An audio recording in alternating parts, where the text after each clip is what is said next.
Hi, I am Martijn and welcome in Korea. This is Seoul. In this travel guide, you see the best things to do and see.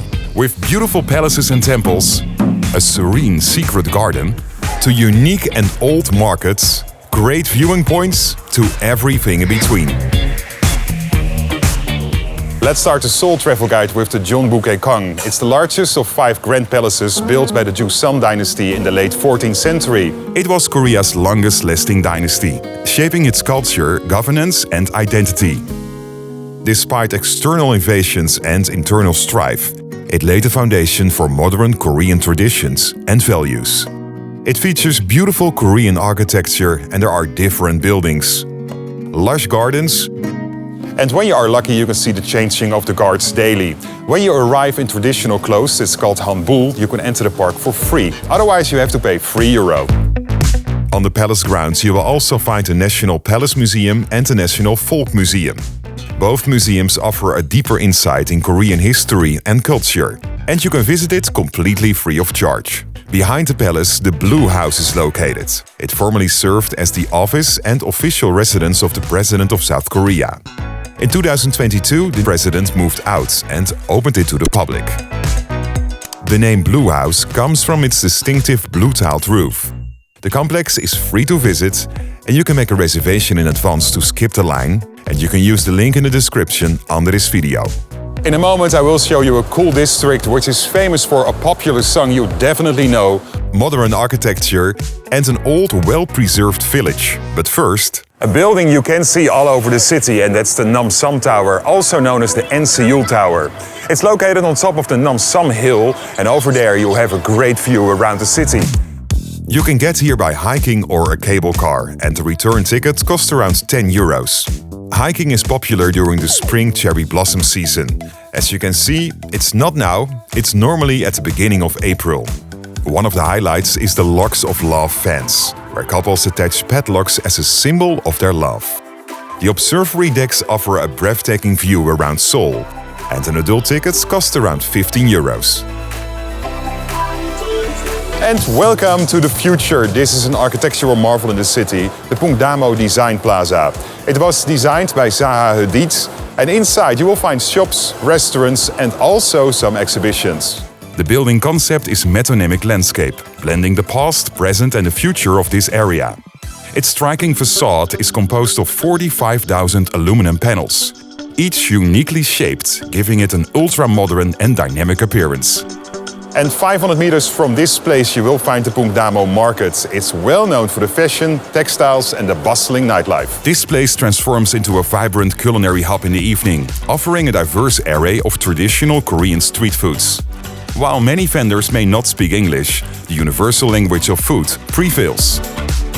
Here in Seoul is a neighborhood you absolutely know from a song, Gangnam Style. There's even a statue for it, and it's quite funny because the singer of the song, Psy, made a lot of fun about the district. It's an upscale neighborhood with a lot of entertainment options, high-end restaurants and shops and stylish cafes. It is now one of Seoul's most affluent districts.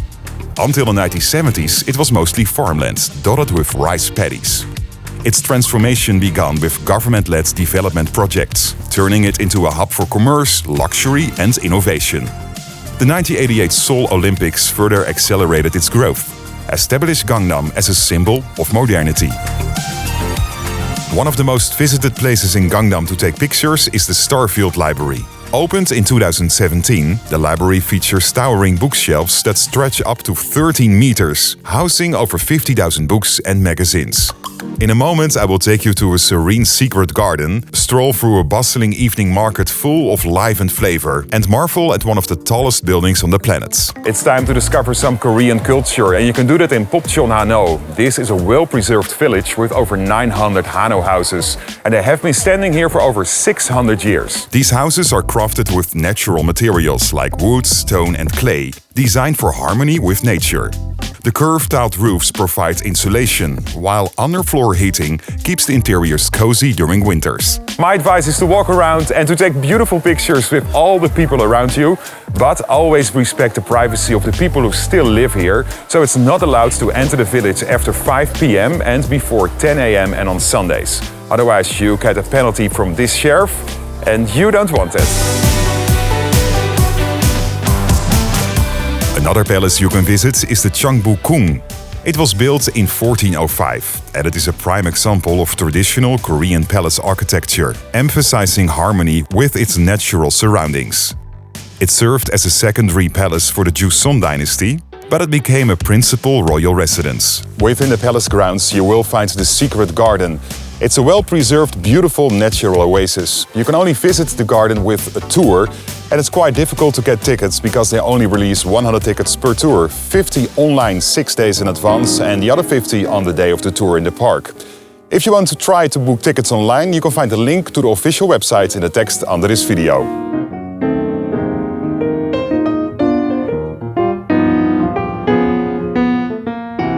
A perfect way to explore the city is to walk along an 11-kilometer-long stream in the city center. In 2005 it was reopened to the public to improve the environment and also the historical aspect. And it was quite expensive, the renovation, over 300 million. Wow, was that a sound effect? I do it again. 300 million. Cool. This is Myeong-dong, and well known as a bustling commercial district, renowned for its vibrant mix of shopping, dining and entertainment. Historically, it served as a residential area, but it evolved into a key hub for fashion and culture in the 20th century. As the sun sets, the streets of Myeong-dong come alive with rows of food stalls and vendors, offering a variety of local and international delights at the Myeong-dong Night Market.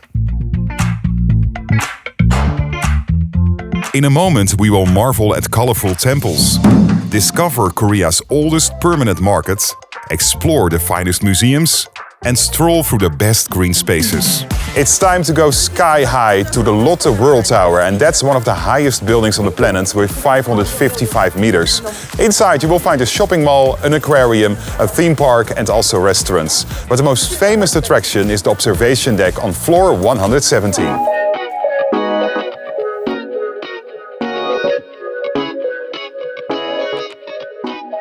One of the most important Korean Buddhist temples is the Jogyesa. It was built in the 14th century and it is renowned for its vibrant architecture and serene atmosphere. The temple's centerpiece is the Gyeonggyecheon Hall, home to 3 grand Buddha statues representing past, present and the future.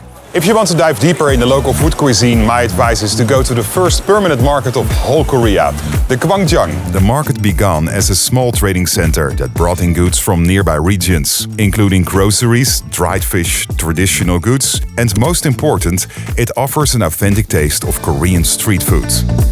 The most popular section of the market is the food street, connected to the East Gate, North Gate 2 and South Gate 1.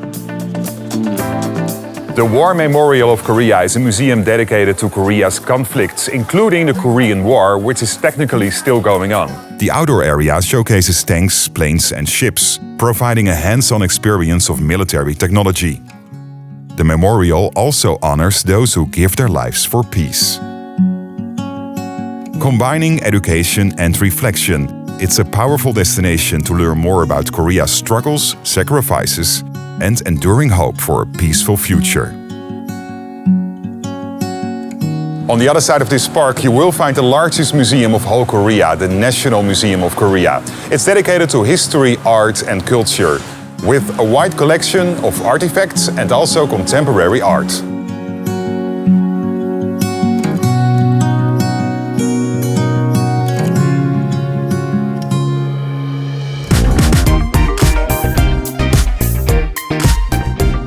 If you want to escape from the hustle and bustle in the city center, one of the best places to go is the Hangang Park. For a stroll, a run, a picnic, and over here you will have a great view over the water and the bridges. And when you are interested, over here you can also book a river cruise. And this is the Seoul Forest, which is one of the city's largest green spaces, perfect for a relaxing day out. With walking paths, and for example, beautiful gardens with art.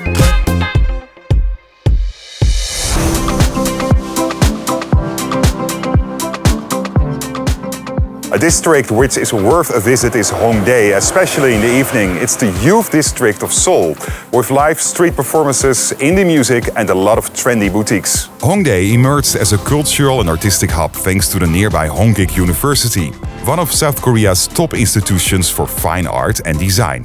The university's strong focus on art attracted a community of young artists, musicians and creatives who began to shape the area's identity in the 1980s and 1990s. A neighborhood that is well known as the International District is Itaewon. It has a vibrant expat community. Over here you will find a lot of world cuisine restaurants, high-end shops and cafes. Historically, it served as a trading area during the Joseon dynasty, due to its proximity to Seoul city walls and the Han River. The name Itaewon is thought to mean large pear tree garden or place of foreigners, reflecting its historical openness to diverse influences. And to make your Seoul trip complete, you can visit the Bongeunsa Temple, a serene Buddhist sanctuary in the bustling Gangnam district. It dates back to 794 CE, and it is renowned for its striking 23-meter-high Buddha statue.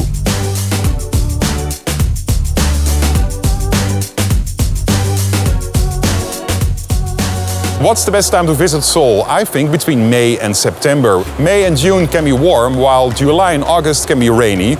And when you visit the city in October or November, you can enjoy the beautiful autumn colors. And I'm here at the beginning of November, and today it's a beautiful sunny day and 19 degrees Celsius. Seoul is served by two airports, and Incheon is the biggest, but located around 50 to 70 kilometers outside the city center.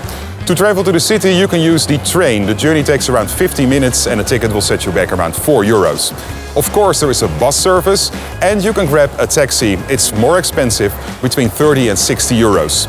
The other airport is Gimpo, located closer to the city, only 16 kilometers. And from there you can travel to the city by metro, line 5 or 9. Also a train service, the journey takes around 20 minutes, or a taxi, and you pay for one way between 14 and 21 euros. Please give a thumbs up, thank you so much when you like this Seoul travel guide. And if you don't want to miss new episodes, just subscribe on my channel. It's totally free and it enriches your view on the whole world. Tot ziens, ciao, hasta luego.